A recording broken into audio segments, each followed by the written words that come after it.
Good morning, Paul Georgie from Allendale. It's August 19th, Monday morning, and grain markets quite strong here this morning on drier forecast and warmer temperatures. The forecast this morning look like they're a little bit warmer than last week. The real key is the light amount of moisture that we received over the weekend and the shortfall that's coming in the forecast. So that has got traders a bit excited here this morning, running into some buy stops in soybeans above recent resistance. Corn went right up to the last week's highs and stopped, at least for the moment. So we'll be watching that very closely as we go through today. Reminding everybody that Allendale is starting their 24th annual crop survey today, and it'll run through Friday of next week, and then we'll release the data on September 4th. That's Wednesday morning. So we'll get that information to you.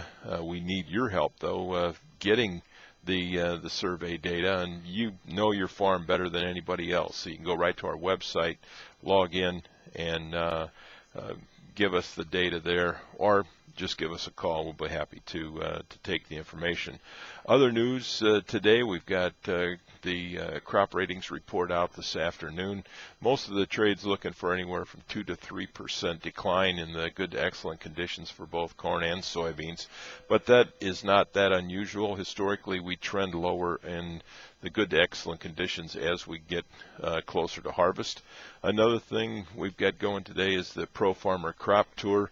They send two teams of people out, starting at the eastern and the western edge of the Corn Belt, and they will be, and a lot of reporters travel with that tour. So expect some headlines, and that will impact the market.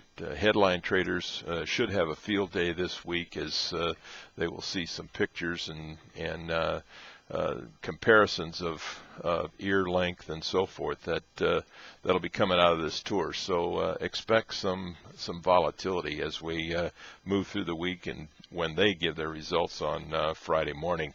The funds on Friday, the report there showed the funds increasing their short positions by over 10,000 contracts in corn. They actually got long about 3,600 contracts of soybeans, and then they also reduced their short positions in wheat by about 3,400 contracts.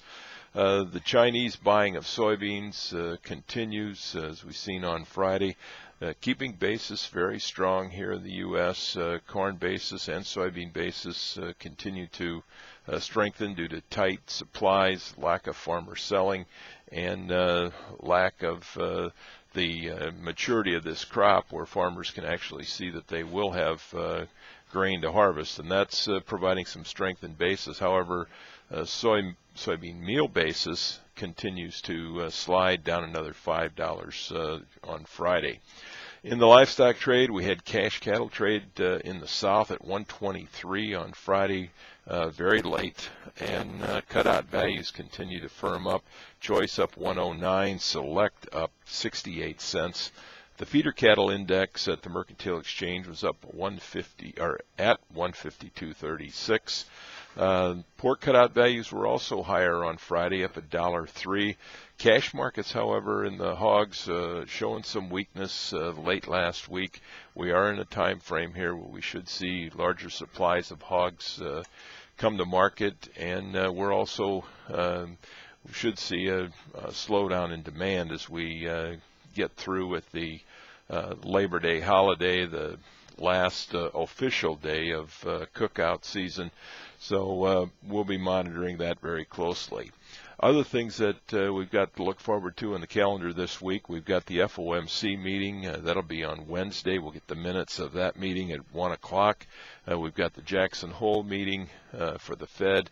And we've also got Stats Canada coming out with some numbers this week that is expected to show an increase in production out of Canada. So we'll be watching those numbers and keeping everybody informed there.